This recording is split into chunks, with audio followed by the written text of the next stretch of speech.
Money can buy many things in this city: silence, loyalty, even the truth. But there is one thing it cannot buy: Judge Harold Benton's trust. He was a 58-year-old black man with silver-streaked hair, eyes weathered by experience, and hands calloused from decades of battling the law in books and real life. Born on the south side of Chicago, where gunfire sometimes drowned out church bells, Harold grew up fatherless in a rundown apartment, where his mother worked 3 jobs to afford his law education. They called him the last wall still standing in a rotten system. Over 3 decades, he had presided over thousands of cases, faced off against the powerful, and held on to one thing no one dared to challenge: integrity. He never took bribes, never bowed to threats, and never let color or status blur his pursuit of justice. This city had long grown used to living in the shadow of a name everyone knew, but few dared to say aloud: Jonathan Drake.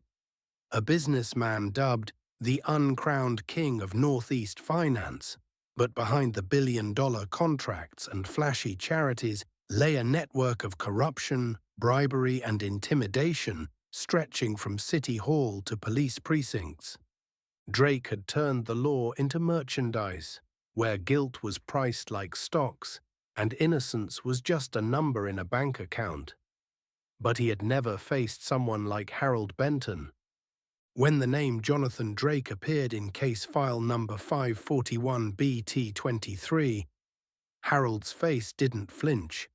On the contrary, he quietly knew. This was the battle his whole life had prepared him for. It wasn't just a case, not just a trial. It was a battle between limitless power and immovable justice. As the morning light streamed through the judge's chamber window, Benton slowly donned the black robe that had followed him through countless trials.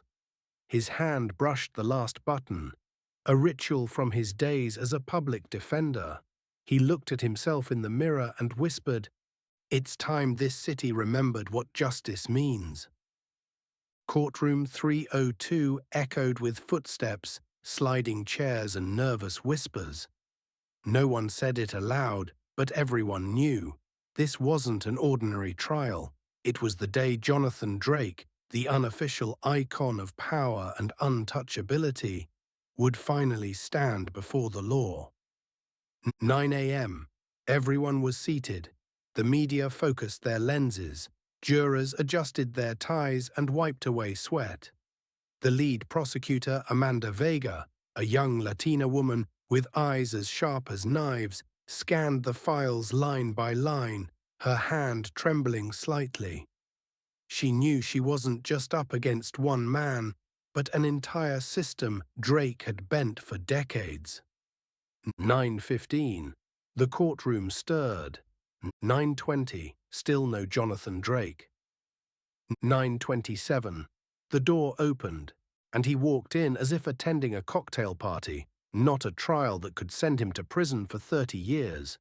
Charcoal grey Italian suit, a gleaming Swiss watch, and in his hand, a phone call in progress. Sell 20% of the shares. Don't wait for the rebound. The market's about to crash. Every eye turned.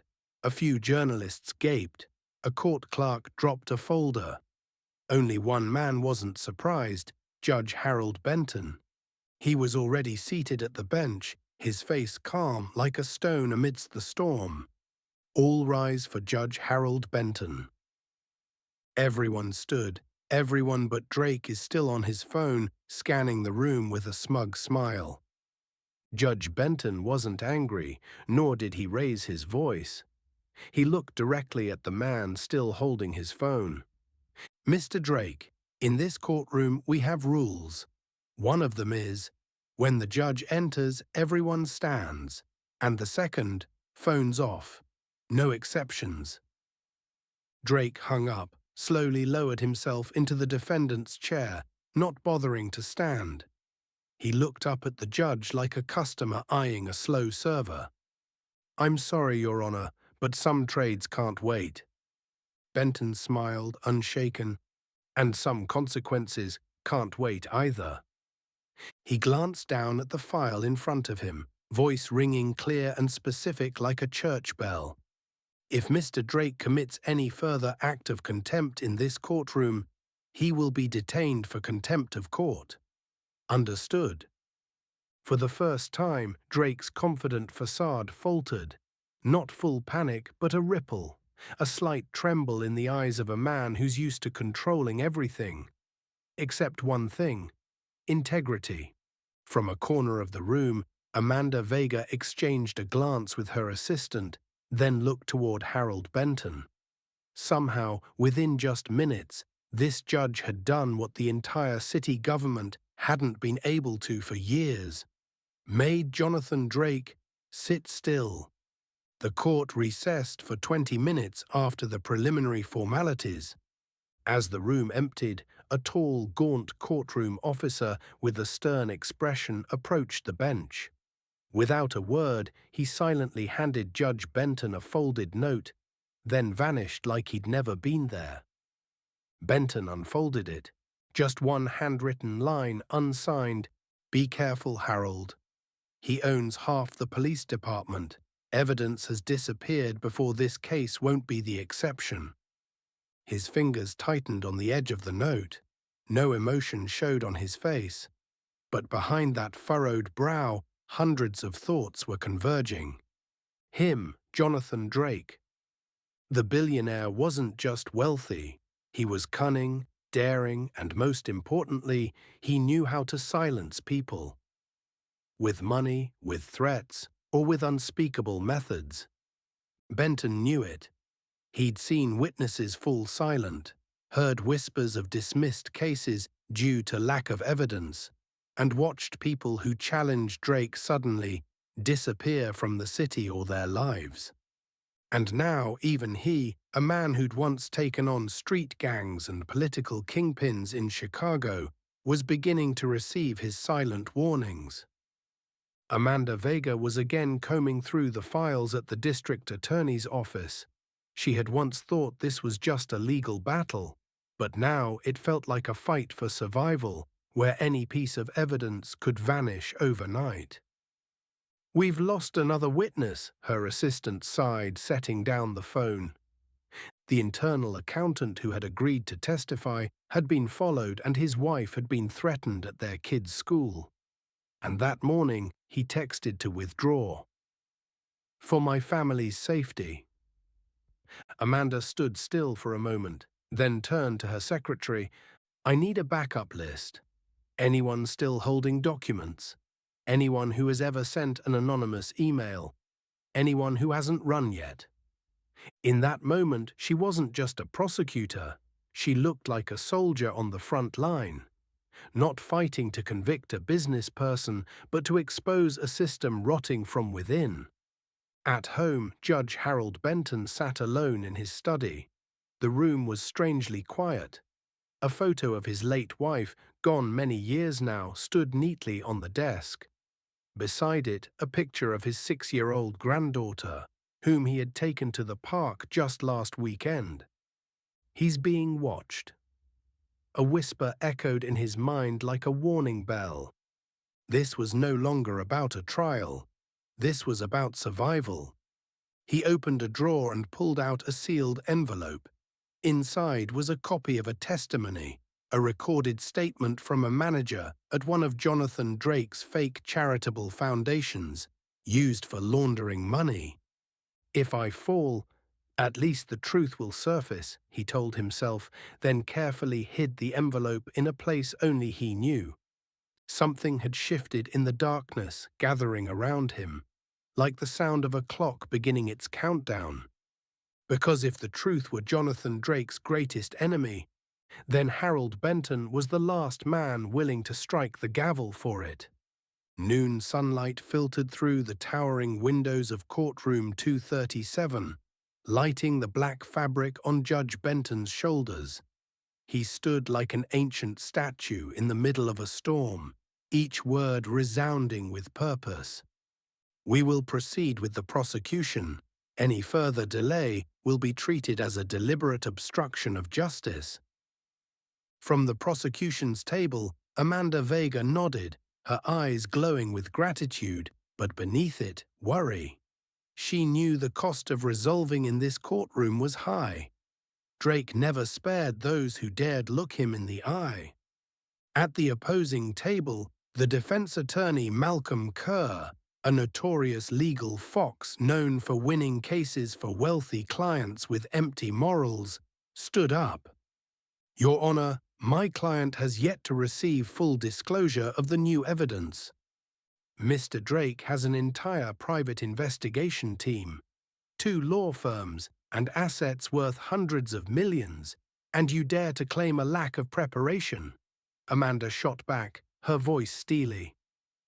Malcolm Kerr smiled, not because he believed he was right, but because he had just sent a text to someone named Travis Darnell, head of the city's Forensic Evidence Division. Travis Darnell received the message in another corner of the city. "File number 84 needs chain of custody reviewed. Potential irregularity." No explicit instructions. But Travis had been in the job long enough to understand. It was a cue to tamper with the digital evidence trail. The 3rd time this week, and he wasn't sure how long he could endure it this time. Pressure from superiors. Friendly suggestions over the phone, a promise to pay off his daughter's college debt if he made things go smoothly. But after that night, when he received photos of his wife and child from an anonymous email, Travis knew he was no longer an investigator. He was the one being investigated. That same afternoon, a quiet figure appeared at the door of Amanda Vega's office. A middle-aged woman with grey hair and a slight frame. "My name is Sharon Lewis," she whispered. "I was the chief accountant for one of Drake's charitable foundations, before I learned the truth." Amanda immediately ushered her inside, locked the door and drew the curtains. Sharon shakily pulled out an old file folder, its edges water-stained. "I've kept photocopies of these for years. Every time I tried to destroy them, I couldn't. I used to be afraid. But after seeing the news about this trial, I knew I had to do the right thing." In Amanda's hands were detailed spreadsheets containing charitable donations funneled into offshore accounts in the Cayman Islands, under the recipient name J.D. Jonathan Drake. Jonathan Drake. But the most shocking detail was on the final page, a handwritten note stating, "Transfer to Sheriff E. Brooks' account for handling the West Side property." Drake wasn't just laundering money, he was buying land, zoning approvals, and the people meant to uphold justice. Meanwhile, a figure stood silently in the shadows in the backyard of Judge Benton's home. They didn't approach, didn't move, just stood there as if to remind him he was being watched. Michelle, his wife, peeked through the curtain, her hand trembling as she held her teacup. "Harold, should we send our granddaughter to your brother's place for a while?" she asked softly. Benton looked outside. The figure was gone. "No," he replied, "we don't run. If we back down, men like him will think we're afraid." "And if we stand our ground?" Michelle asked. "Then he'll know he picked the wrong man." Later that day, an anonymous letter appeared on Amanda's desk, typed on an old typewriter. "There's a camera at Drake's lakefront villa, rear entrance, Thursday night, 9:45 p.m. He'll meet with the sheriff and a very high-level figure. Plant a recorder, if you dare." Amanda Vega lifted her eyes, gazing out the window. Her eyes no longer carried fear. They carried the resolve of someone who had entered the war and wouldn't retreat. Thursday night, 9:32 p.m. Jonathan Drake's lakefront mansion was eerily quiet. No dogs were barking, no footsteps from staff, and just the sounds of insects and wind rustling through the lakeside trees. Amanda Vega lay prone in the bushes across from the back gate, breathing slowly, eyes locked on the rear door. In her earpiece came a whisper from an FBI agent. "Camera is live. Audio recording. Are you sure about the time?" "I know him," Amanda whispered back. "He's never late for a deal." 9:46 p.m. The rear door creaked open. A man in a grey silk shirt stepped out.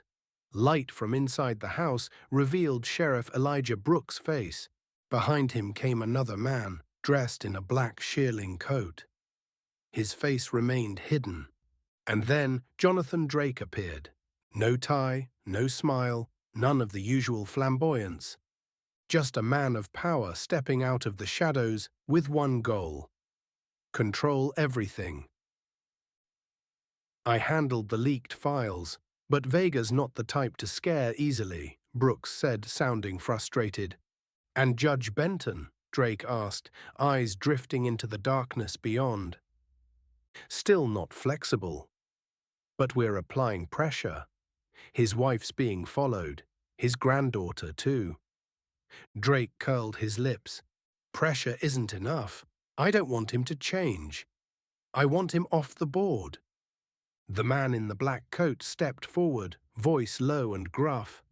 "There was a house fire Monday night, just a coincidence. But sometimes an accident sends the clearest message." "Just make sure there's no trace," Drake cut in. "I don't want blood. I want silence." Inside a vehicle a few hundred meters away, FBI agents watched the feed. "Clear audio. We got it all. He's tying his noose." Amanda didn't take her eyes off the screen. She knew this recording could bring Drake down, or it could erase her forever. The next morning, Amanda entered Judge Harold Benton's office, her hair still damp from the morning mist, dark circles under her eyes, but a strange, fierce clarity in her gaze.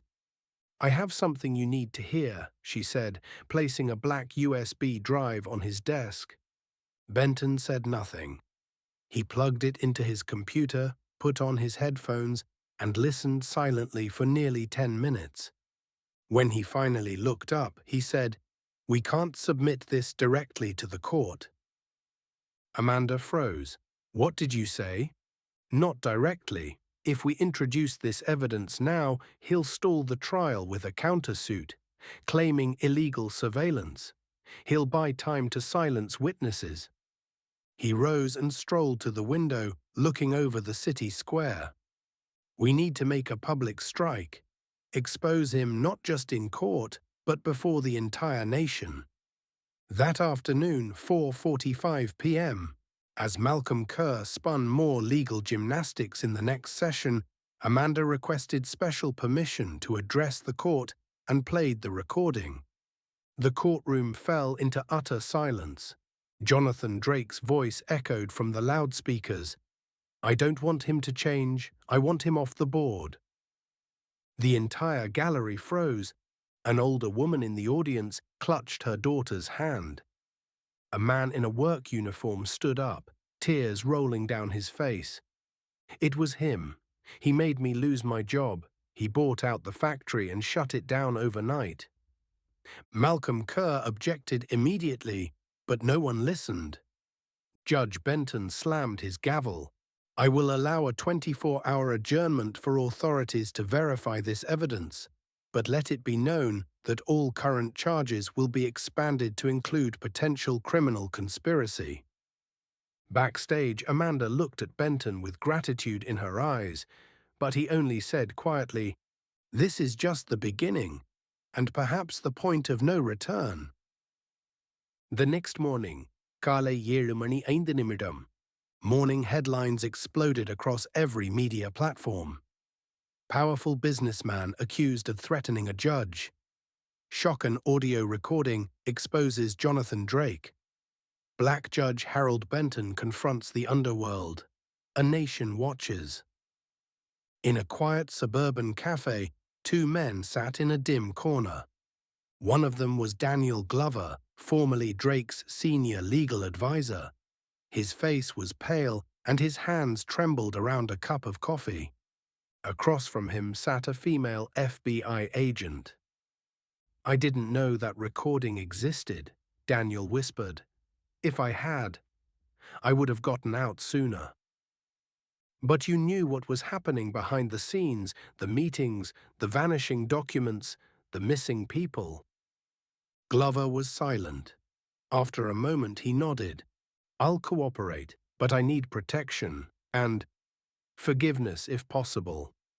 At the same time, inside Jonathan Drake's estate, the music had stopped, the servants had vanished, only tension remained, and Drake's icy stare as he watched the morning news. He switched off the TV. "We've got a rat in the house," he muttered, almost emotionless. Beside him stood Hannah Pierce, his media director, once the mastermind behind a team that could spin any scandal. "The media can't be controlled anymore," Hannah whispered. "The evidence is too damning. Online forums are tearing through your financial records. A blogger just uncovered." "Do you work for me or public opinion?" Drake snapped. Hannah fell silent. At that moment, Drake understood that loyalty had a price, and he was scraping the bottom of everyone's moral bank account. In the courtroom, 11:10 a.m., Judge Benton entered, his face unreadable. At the prosecution table, Amanda Vega sat upright. Beside her was a new figure, Clinton McCary, a senior federal financial investigator flown in overnight from D.C. They presented a thick dossier linking Jonathan Drake to over a dozen shell corporations, $40 million in shady transfers, and 4 mysterious deaths over 7 years. Just then, the courtroom doors opened. Victoria Blaine, Drake's lead counsel, walked in. Gone was her swagger, her eyes held no more power. "I hereby withdraw as legal representative for Mr. Jonathan Drake," she told the court. Gasps rippled through the room. "Reason?" Benton asked. "Conflict of professional ethics, and—" She glanced at Drake, then looked away. "I refuse to defend crimes I once believed didn't exist." Drake stood and clapped slowly. "Bravo, you can walk away. But remember, when a snake loses its head, the nest gets devoured by crows." No one responded. No one feared him anymore. Outside the courtroom, 1:15 dopohar. On live national television, millions watched a special FBI announcement. "We have uncovered a network manipulating the justice system, led by Jonathan Drake. One of our key witnesses, former legal advisor Daniel Glover, is now under special protection as he prepares to testify." In a secured FBI office, Daniel Glover began writing the first lines of his nearly 50-page statement. Jonathan Drake didn't just bribe. He used arrogance to blur the line between law and power. And I helped him build that maze. Back in the courtroom, Judge Benton issued a powerful statement before adjourning the session. "I don't care who you are outside the doors of this courtroom. In my court, everyone is equal before the law." Jonathan Drake, 9:47 p.m. that evening. In a secure Federal Bureau of Investigation basement, Jonathan Drake's former legal advisor, Daniel Glover, sat before a projection screen with senior agents around him. The screen played footage from a hidden camera installed in Drake's private office 3 years ago. Not by Glover, an undercover agent, but by Jonathan Drake's daughter, Elena Drake. Elena, who is 27 years old, is a data analyst who once worked on her father's financial team. No one could have predicted that someone bearing Drake's name would be the key to exposing him. But now, as the audio played, silence filled the room. If those fools think the law is a barrier, then we'll buy the whole damn fence. That prosecutor, I want his file, family, financial history, and even his college buddy. Anyone who threatens us should know the consequences. That voice was Jonathan Drake's. Cold. No longer the voice of a businessman, but of a kingpin orchestrating a nationwide criminal empire. At the same time, in a luxury riverside district, Jonathan Drake poured himself a glass of whiskey, smiling faintly as he read the headline about the trial being postponed for a new witness. "Everything is still under control," he muttered, though his hand trembled slightly. Right then, a message arrived on his private line. "Don't trust what you think you're controlling. The second safe's hard drive has been extracted. ED." Jonathan froze. The second safe where he stored his entire block list, judges, police, journalists he had manipulated or threatened, and dossiers on all the accidents that had silenced witnesses. The next morning, 7 மணி 5 நிமிடம், the courthouse was no longer just a place of judgment. It had become a battlefield of honor where every piece of evidence struck like a bullet into the fortress of power Drake had built. Judge Harold Benton opened the session with a declaration that shook the nation. "We have just received a cache of documents from the Drake Corporation. These materials will fundamentally alter the course of this trial." Elena Drake entered. Her eyes held no fear. She walked with purpose to the witness stand. "I am Elena Grace Drake, daughter of Jonathan Drake, and I am here to tell the truth." The courtroom fell silent. A shockwave rippled through social media platforms. The press called it the confession of blood. Eleanor spoke of her years in the financial division, where she uncovered untraceable transfers, conveniently destroyed records, and documents no one could ever touch. "I once admired him, but then I saw people lose jobs, get framed, disappear. A child died because the hospital fund was drained, so he could build a hotel. I can't stay silent anymore. I'd rather lose my family than lose my soul." The court played the USB. On the large screen appeared a sequence of images, receipts, messages, and audio files between Jonathan Drake and government officials. A data map unfolded, exposing a brazen criminal network involving nearly 80 high-ranking individuals. In the waiting room, Jonathan Drake shattered his glass of whiskey and screamed into his phone, "Get me out of this country at any cost." A voice on the other end replied, "It's too late, Mr. Drake. The whole sky is watching, and this time, there's nowhere left to hide." That night, 1:42 a.m., a distress call echoed from the Western Regional FBI office. "We have a body, male, approximately 40. ID confirms he's David Monroe, a senior financial advisor formerly employed by Jonathan Drake. The death looks suspicious, strangled, but the scene was staged to resemble a suicide."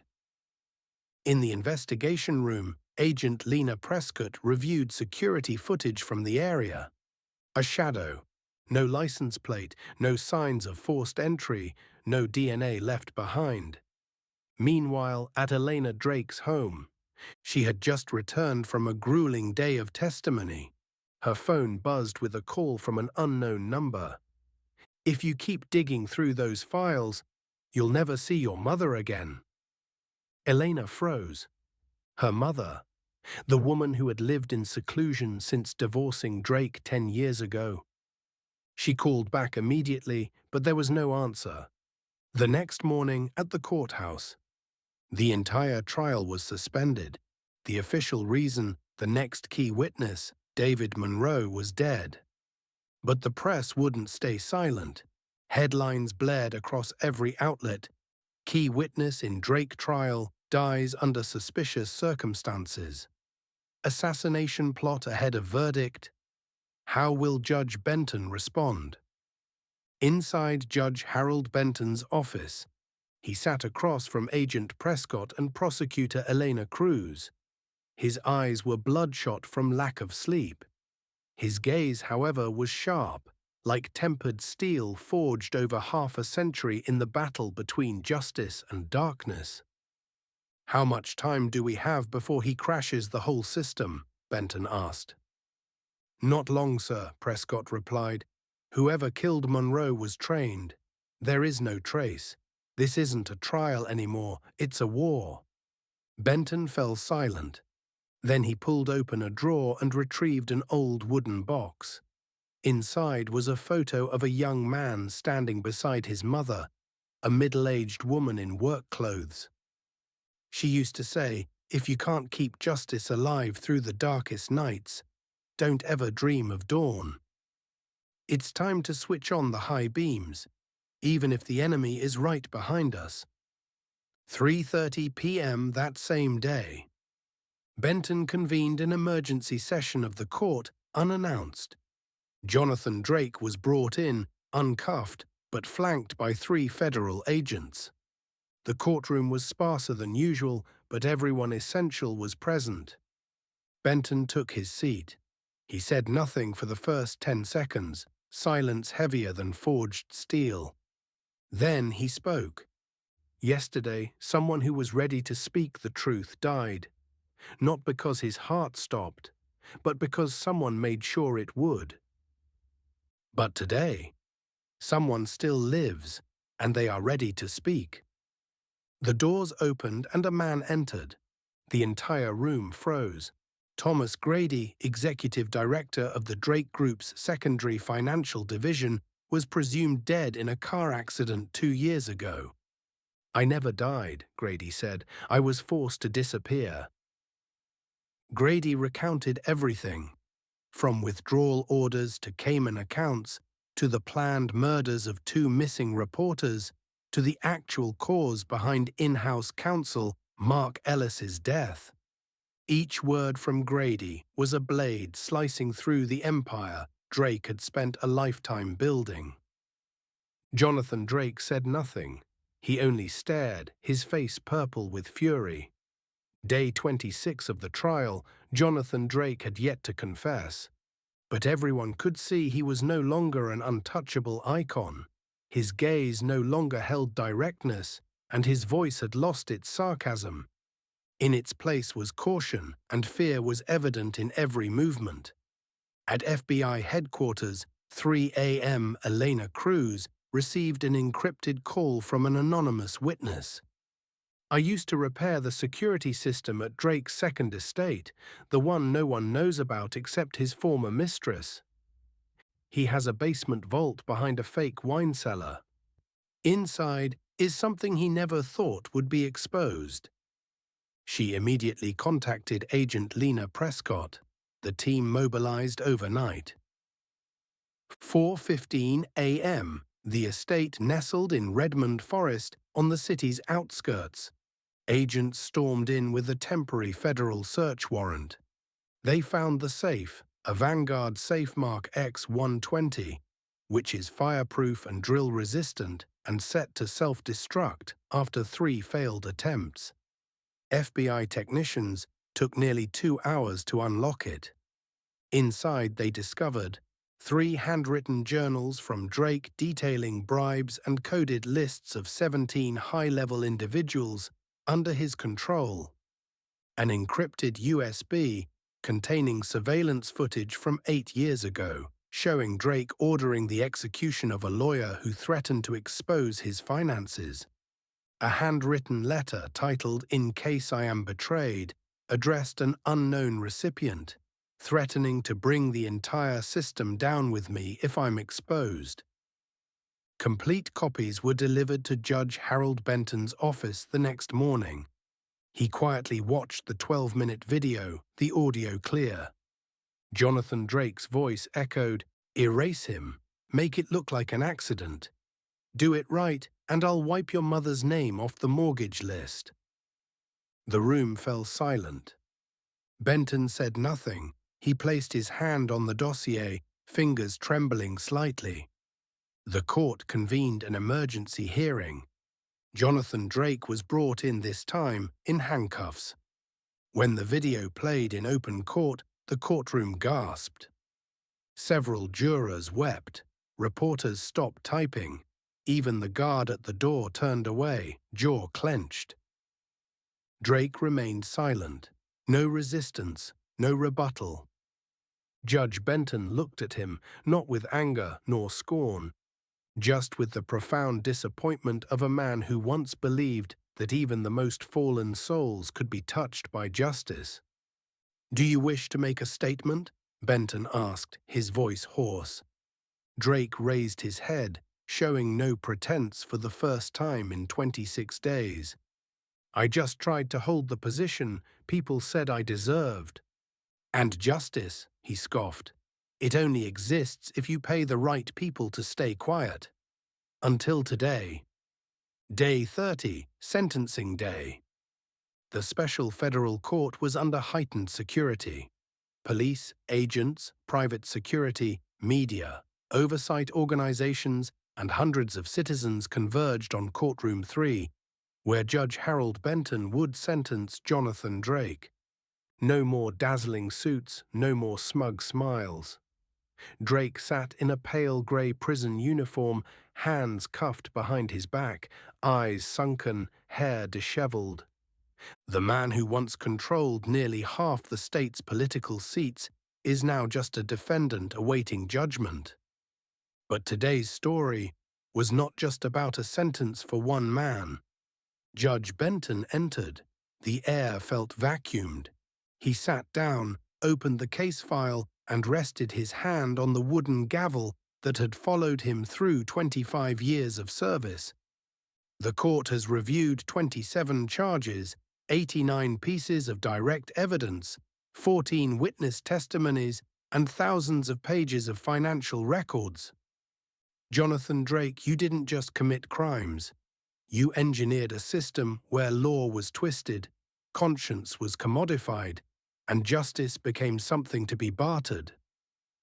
The courtroom held its breath. Drake curled his lips, not a smile, more like bracing for an expected bullet. Judge Benton's voice dropped. "I was born in West Garfield, the slums of this city's south side. My mother scrubbed hospital floors 12 hours a day so I could earn a law scholarship. I've stood before many criminals, but I've never had to question whether there is a limit to what we call strategic evil. Until I met you, Jonathan Drake." He locked eyes with the defendant. "You didn't just take the poor's money, you robbed them of hope. You used cops as private guards, judges as pawns, and lawyers as mercenaries. But you forgot one thing: not everyone is for sale." He signaled to the court staff. A board appeared, displaying "Official Verdict of the Federal Court for Defendant Jonathan Drake." Judge Benton read each line, slowly and clearly. 30 years in federal prison without parole for systemic money laundering. 25 years for orchestrating witness intimidation. 20 years for tampering with public agencies and obstructing judicial processes. 15 years for conspiracy to murder investigative journalists. All illicit assets to be seized and allocated to a justice fund for affected communities. Total sentence: no less than 90 years in federal prison. The courtroom erupted. Some wept. Many held hands, overwhelmed. And Drake sat silently, eyes hollow, no arrogance, no defiance. Judge Benton raised his gavel and struck once, firmly. "This court declares the case is closed. Justice has spoken. Session adjourned." Hundreds of citizens held signs outside the courthouse. "No one stands above the law. We remember how to believe in the system again." Elena Cruz watched from a distance as Judge Benton exited. She smiled softly, and in the second-floor corridor a boy, Benton's grandson, clutched a newspaper bearing the bold headline, "Today, we don't just believe in justice, we defend it. Beyond the federal courthouse, as the steel doors shut behind Nicholas Voss, the city stepped into a historic moment. An era once ruled by wealth-distorting truth and manipulating justice had been replaced by an unerasable milestone, a victory for ordinary, courageous people, and above all, the unwavering resolve of an unyielding judge. The first week after the trial, the city's police department announced a sweeping reform plan. Names long silenced in the shadows began to speak out. Michael Sullivan, the young officer who first dared to stand up, was appointed head of a new internal investigation unit, an independent task force dedicated to rooting out every remnant of the Voss network. In the judiciary, Judge Harold Bennett, once smeared and threatened, became a living symbol of integrity. Courts across the state began implementing the transparency standards he had championed. Public records, courtroom surveillance, and anonymous whistleblower systems for court employees. What once seemed idealistic has now become policy. Claudia Voss, who had dared betray her bloodline for the truth, established the Clara Foundation. Using the remnants of the Voss estate seized by the court, the foundation focused on supporting victims of corporate fraud and communities exploited by Nicholas Voss. Meanwhile, Elena Cruz, the prosecutor who stood toe-to-toe against the fortress of power, was appointed a senior federal investigator. But she didn't see it as the finish line. "This is just the beginning," she said at a press conference. "There are many more Nicholas Vosses out there, but now they know. Someone will not back down." A year after the historic trial, Nicholas Voss no longer symbolized untouchable power, but was a vivid reminder of an empire built on lies and its fall. But more importantly, what he left behind wasn't fear, but the fire that ignited a new generation. The stories of Judge Harold Bennett, Elena Cruz, Claudia Voss, and those once forgotten, like David Martinez, Margaret Wilson, and Sullivan, were quickly introduced into law schools nationwide. It was not just a case study, but a reminder that justice doesn't happen alone. It's forged by people who keep moving forward, even when the path is lined with threats. A publication titled "The Verdict That Stirred the Conscience" documented the investigation, the trial, and the lasting impact of the Nicholas Voss case, and became mandatory reading for every law student. At the program's first forum, Elena Cruz shared emotionally, "Justice doesn't just live in court verdicts. It lives in the choices we make every day to speak, to stand, and to sacrifice." Interviews with citizens once victimized by Voss were widely broadcast across media channels. Stories of an older woman regaining her pension and a family compensated after the children's hospital fire all reinforced a powerful truth. When truth is defended with courage, it can change society. In the final scene of this story, on an autumn morning, sunlight streaming through the tall glass windows of the federal courtroom, Judge Harold Bennett strolled into the room. Each step echoed in silence, not from authority but reverence, a simple black robe, a weathered face, and eyes that had never dulled. He didn't need to speak. His presence alone declared, "Justice may be delayed, but it never quits." And so, without applause, without a spotlight, he remained a living symbol of one eternal truth. Sometimes it only takes